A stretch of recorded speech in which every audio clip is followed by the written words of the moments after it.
everybody, it's Adrienne here from Abundant Artisans and Crafty Little Gnome, and I'm going to talk to you today about search engine optimization for Etsy. So search engine optimization is also known as SEO, and it is a real sort of buzzword and something that everybody is talking about in sort of the Etsy and online community. SEO is how you get found by search engines. So Google is a search engine, YouTube is a search engine, and Etsy is also a search engine. So all the different things that I'm going to talk about today in this video is sort of like an overview, and we're going to dive into them individually in other videos. So this is just to get you understanding how it all works, what these different words mean, and sort of give you an introduction into Etsy SEO. So the first thing to be aware of with SEO is query match. And a query is something that you type into the search bar. So like I said, it could be necklace, it could be gold butterfly necklace, it could be Mother's Day gift. All of those are queries.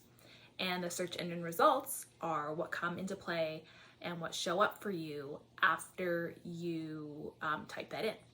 Now, something to be aware of with Etsy is that what their algorithm does is it tailors to the individual user. So what shows up in my search engine results is going to be completely different than what shows up in yours. And if you are searching for your own keywords and your own products, it's likely that yours are going to show up maybe on the first page, maybe on the 10th page, but that's going to be completely different than if a friend of yours goes and searches for the exact same thing. It's going to be different for everybody because they suit it to the user. And that also means, so if I am looking up necklaces or I'm looking up Mother's Day necklaces, then the algorithm is automatically going to start showing me more of those items. The more I search, the more I click, and the more I buy items, I'm sort of telling the algorithm what it is that I want to see more of. So it's automatically going to start showing me more of those things. This means that you can't rely on Etsy search and searching for your own products to let you know how it's doing and how your SEO is. So there's a few different tools you can use. One is called eRank and one is called Marmalade.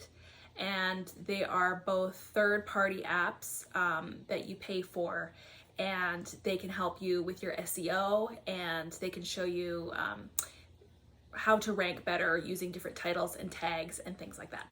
So the next thing I want to talk about is keywords. There's two different kinds, short tail and long tail keywords.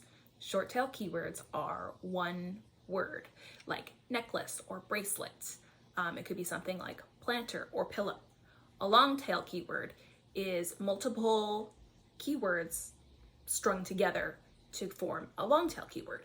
So that could be like blue denim pillow or gold butterfly necklace. It's usually 2 to 3 words, and it's easier to rank or get on the first page of search engine results with a long tail keyword because typically there's less competition.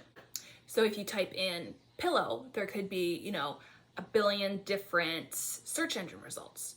But if you type in blue denim pillow, there might be only 1,000. And so what you are really trying to do when you're trying to improve your Etsy SEO is to go for the keywords that have a high search volume and low competition. And that's when you're going to use eRank or Marmalade to find those keywords. And then after you have found the keywords that you're going for, everything else that you do with your SEO in your shop is going to help determine whether you show up first or on the 100th page. So to just recap, the first thing you want to do is make sure you're going for a high volume, low competition keyword, and then everything else you do with your shop is going to help determine whether or not you're going to get on the first result or the 100th result for that keyword. So let's talk about the other things that come into play with Etsy SEO. With SEO, it's not really one main thing, it's like 1,000 tiny little things, and you want to make sure they're all done correctly because there's so much competition in the marketplace. If you have a competitor that, let's say there's 10 different ranking factors and you have 5 of them done really well, and 5 of them you haven't really been paying attention to. Maybe it's your title, your tags, or even your photos. So your competitor, if they have all 10 of those all figured out and on point, then they're going to be the one who gets found and they're going to be the one who gets the sale. So that's why all these little things are really important. You want to make sure all the sections in your shop are filled out. Your About Me section, your item descriptions, every little thing, your refund policies, all of that has to be filled in really well, and it all needs to be complete to make it look like your shop is complete and ready for business and professional. Let's talk about recency and relevancy.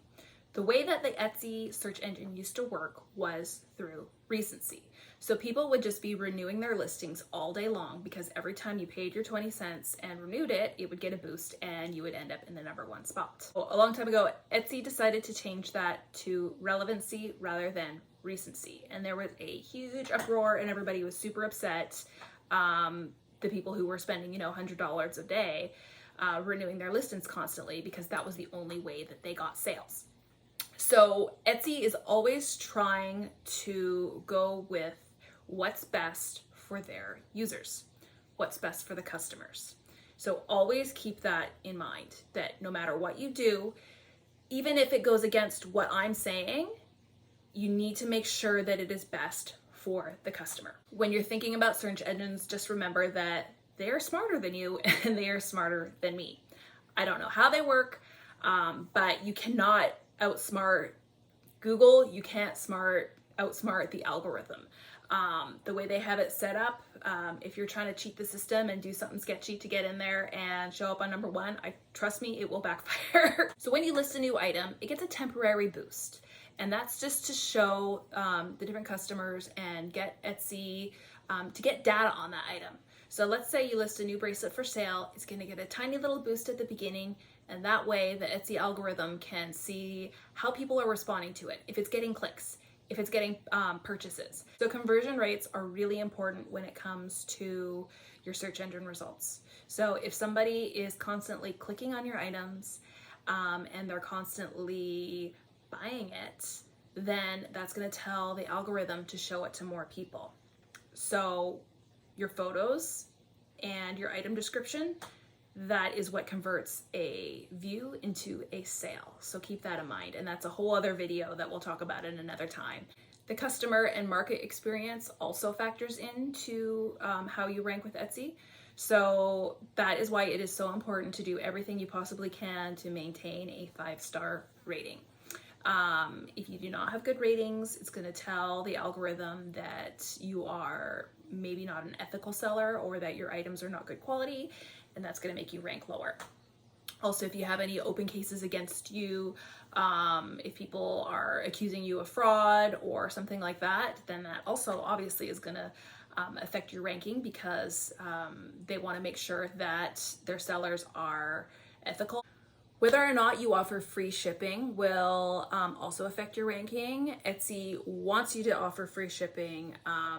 If you possibly can, I would definitely recommend it because that is going to help bring up your results to the top. You don't eat those costs. What you do is you figure out how much shipping is going to cost within the USA, and then you just add that onto the price. So if I have a $15 necklace and I know that shipping is going to cost me $3.75, that necklace now costs $18.75. And then I also factor in how much the shipping supplies cost. So if the envelope is 25 cents and I know that the little box I put it in is also 25 cents and I have to pay for ribbon and all that, okay, now it's $20 and everything's included. So that way I don't lose out money and I'm still able to offer free shipping to my customers. And last but not least, you want to make sure that everything in your shop is the same language. So if you are bilingual, you want to pick one. So for me, obviously that would be English. I don't speak any other languages, but I don't need to worry about like randomly putting in any Spanish words or French words to try to get the algorithm to pick up on that. It's automatically going to translate that for different countries and whatever the language is of the person who is using it. So just make sure that everything is in one language. All right, guys, that's a quick intro into Etsy SEO. Make sure you check out my other videos because I've got lots of videos coming up and lots of videos to help you sell on Etsy and Amazon and get your handmade business up and going. So make sure you like and subscribe and leave a comment if you have any questions. Thanks. Bye, guys.